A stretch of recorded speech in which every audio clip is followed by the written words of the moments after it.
Hey, so this is Joseph, and this is the fourth part of the fifth chapter of Stewart's Calculus, and we're going to be talking about work as it's applied to calculus. So, work, this is a concept in physics, so I'm going to assume that everybody who is listening to this video hasn't taken too much physics, and that's great, so I'll give you the kind of the rundown of how we need to start thinking about this. So, as with most things in mechanics, we're dealing with forces, and a force is something that accelerates or decelerates an object or moves it just a constant velocity. It's something that moves another object. And so the general equation for force, even constant forces for that matter, is F, the force, is equal to the mass times acceleration. So if we have a constant force, that means that we're going to have some value, some acceleration, and some mass. So we can either have a constant acceleration or a non-constant acceleration. A non-constant acceleration will give us a non-constant force, and a constant will give us a constant force. Now, work, and so that means that we can write this out in calculus talk also as mass times the derivative of velocity with respect to time, and also mass times the second derivative of displacement with respect to time. So just bear that in mind when you do certain problems on the AP. They may expect you to know that. And it's also good background knowledge for work. Now, work is the measure of how much energy it takes to move an object a certain distance. And energy, that's pretty, we find it in many forms. You can find it in the form of like energy in your muscles, chemical energy, or you can find it in the form of electrical energy in a battery, or energy in your engine, so on and so forth. And when we have a constant force, work, which is W, so energy, the energy it takes to move something, work is going to be that force times whatever distance you're moving it over. So let's say we have a car, it's parked in a parking lot. I apply a constant force on that car for 30 meters. The amount of energy that I spend is the work done, and I can just multiply the constant force that I push against the car and the distance I move the car. However, we get cases where we have non-constant forces. And when we have a non-constant force, we can model that force as a function, f of x.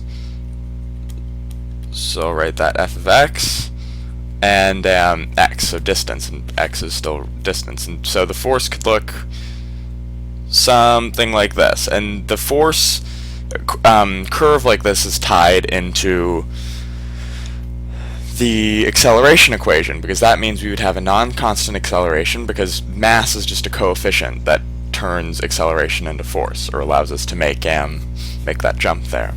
So what if we want to measure the work done on an object that's experiencing a non-constant force like this? Well, it's kind of it's, as you might guess, we're going to be using integrals. So you have single instance where there is one constant force acting, just single instance, because the curve is constantly changing. And that means you have these teeny tiny intervals, these teeny tiny changes of x happening. And in order to get a change of x that's so small, we need to make something approach 0 or something approach infinity, if that's how the equation works out. And then add all those little rectangles up, and that's going to be an integral. So there's the exact numerical proof for this in your book, but I think that should give you the idea of why we need an integral here. So for non-constant forces, we get work is equal to the integral of whatever interval, so basically this is whatever distance you are pushing whatever is in motion, or whatever has the force applied to it, whatever distance over which that's happening, that's what the interval a and b corresponds to. The integral of your force function with respect to x, and that dx means that the change of x is getting super, super tiny. So that is your non-constant force equation.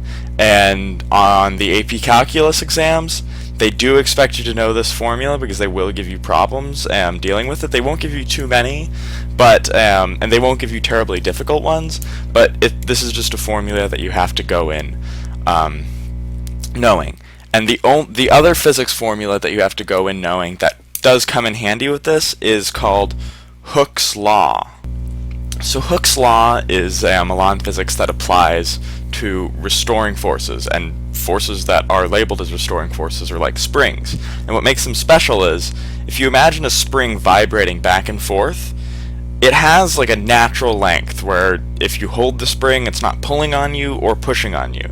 And when you pull it and let it go, it'll move back and forth, and it'll reach out to a limit, and then the direction of the force will change. And it'll go back, it'll go farther out, and the direction of the force will change. And that's what a restoring force is. And so Hooke's law states that any restoring force, and we'll just call it F, is equal to some constant, like a spring constant, or whatever other restoring force you're using, that constant, times x.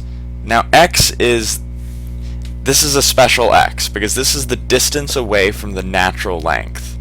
So, natural length, as I was saying, is the point at which whatever is applying the restoring force doesn't apply any force at all. So this means that a restoring force is proportional to the distance away from its natural length.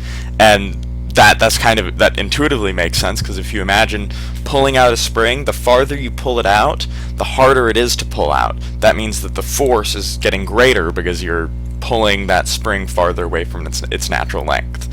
So those two things, the work equation and Hooke's law, are important to know for the AP exam. They're not too difficult to deal with, and if you're kind of having trouble right now, I'm going to do a problem that involves both of them.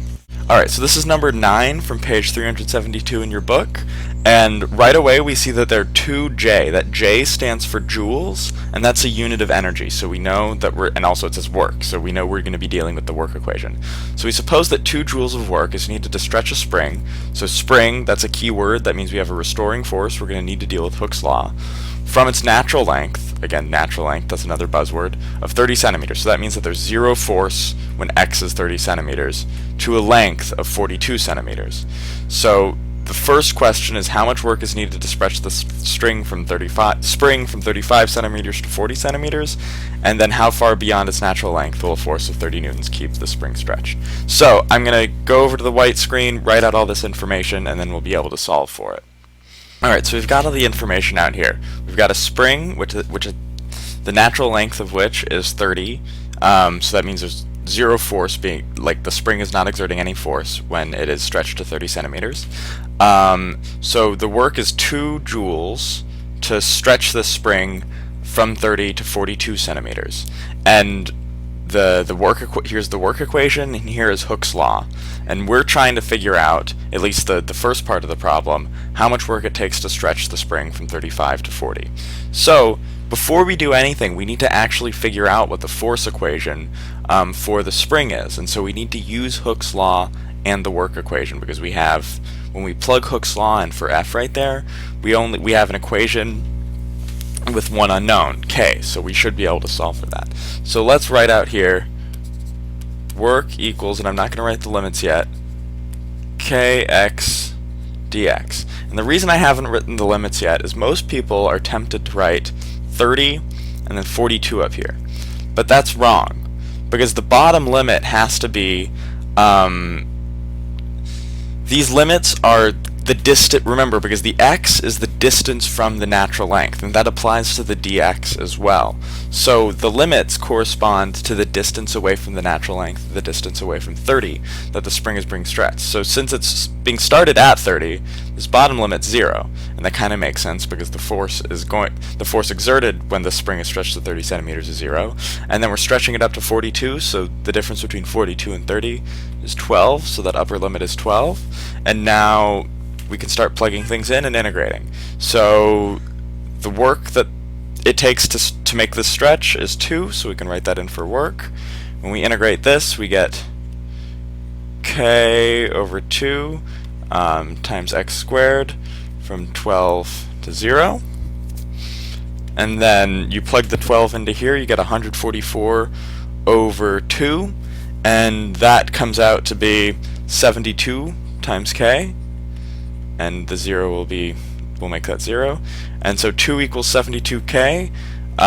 You bring the 72 under here, you get 1/36 equals k. So now we have our force equation for this restoring force, and that is 1/36 x, because it's still proportional to the length stretched. So now we're in business. Now we can find the work it takes to stretch the spring from 35 centimeters to 40 centimeters. So work equals, and remember it's 35 to 40, so 35 is 5 away from the natural length, 40 is 10 away from the natural length. We write in our force equation. I'm going to bring the 1/36 out here just to make things easier on the eyes, times x dx. Now we integrate this, x squared from 10, or from 5 to 10 I should say, times the 36th. You put a 10 in there, that's oh yes, x squared over 2. You put the 10 in there, that's 100 over 2, so that would be 50, minus, and then that's 25 over 2, and still all multiplied by that 1/36th. And now we use our common denominator, which will be 2, and then you get 75 over 2 times a 36th, and that is equal to 70 seconds joules, and that is the work that it takes to stretch the spring from 35 centimeters to 40 centimeters. And don't forget, we also have a part B of the equation, of the problem, and the part B asks us how far can you stretch the spring using a 30 Newton force. So if you imagine for a second, you have a constant force, and as you keep stretching the spring, the restoring force gets greater. Well, eventually that restoring force is going to hit 30, and you're going to have, so initially you have that 30 newtons stretching the spring, and as you stretch, the spring's restoring force gets greater and greater until eventually it'll reach 30 newtons, and there will be an instant there where the spring won't be accelerating one way or another in its stretch. But if you move just a little bit more, this arrow is still going to get greater, and you'll end up getting to up in the upper 30s, and then the spring will start moving that way. So in order to find the distance x at which using a 30 Newton force will stop stretching the spring in one way, all we have to do is set up an equation using Hooke's law, because we have force equals 1/36 x, and we're trying to figure out when this force is equal to 30, the restoring force is equal to 30, because it's at that point that the spring will start recompressing and stop stretching. So equals 30, we just bring the 36th over, and we get x equals 1080 centimeters. And that is the answer to that question. Stay tuned for the next video. We're going to be talking about the mean value theorem applied to integrals. So exciting.